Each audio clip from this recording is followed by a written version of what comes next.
రక్తాన్ని తాగిండు. ఆ శాపమంతా తన మనవడి మీదకి వచ్చింది. ఎంతమంది కొడుకులు పుట్టినా అంతమంది చచ్చిపోయేదట మధ్యరాత్రి కేకేసి. ఆ శాపం ఈయనకు వచ్చి క్రిస్టియన్ హాస్పిటల్లో పుట్టింది కాబట్టి బతికిండు మాత్రమే. హల్లెలూయా.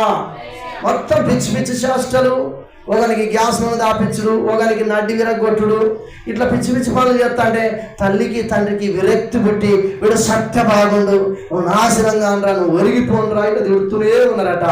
అవి కూడా కొన్ని దాకి ఇక ఒక రోజు రాత్రి పిచ్చోడై రోడ్ల మీదకి వెళ్ళి తిరుగుతా ఉన్నాడట.